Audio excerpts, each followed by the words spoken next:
ঘূর্ণিঝড় রিমালের আঘাতে পটুয়াখালী ও বরগুনায় ক্ষতিগ্রস্ত হয়েছে প্রায় ২৪ কিলোমিটার বেড়িবাঁধ। এতে ভোগান্তিতে পড়েছেন দুই জেলার কয়েক লাখ মানুষ। বাড়িঘর হারিয়ে মানবেতর জীবনযাপন করছেন উপকূলের এসব মানুষ। দুর্গত এলাকা ঘুরে আপেল মাহমুদের সিরিজ রিপোর্ট, ছবি তুলেছেন হাসিবুল হাসান। গড়দুয়ার থাকতে পারিনি, আইয়ে রয়েছে এই ঘর মানে গড়দুয়ার কাজ ধুই মুলি সব টাচ করে চলেছে। ও ঘরে থাকতে নেই, টিন সব লই গেছে নদীতে, টিন উড়ে সব নদীতে লিয়ে গেছে।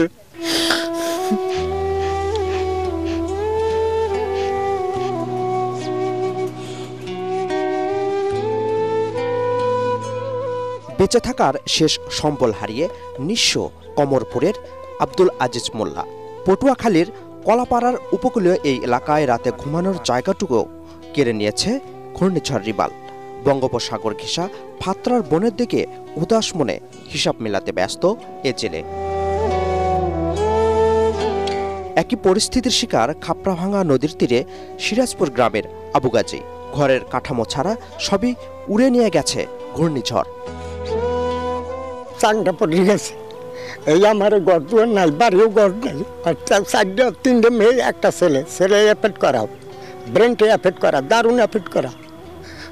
এই নিয়ে আমি খাইলে আমার আর কোনো কিছু নেই, আমি একটু সাহায্য চাই।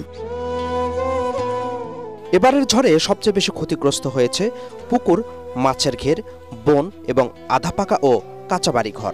বন্যা নিয়ন্ত্রণ বেড়িবাঁধ ভেঙে যাওয়ায় মানবেতর দিন কাটাচ্ছেন গলাচিপা, কলাপাড়া, রাঙাবালির উপকূলবাসী।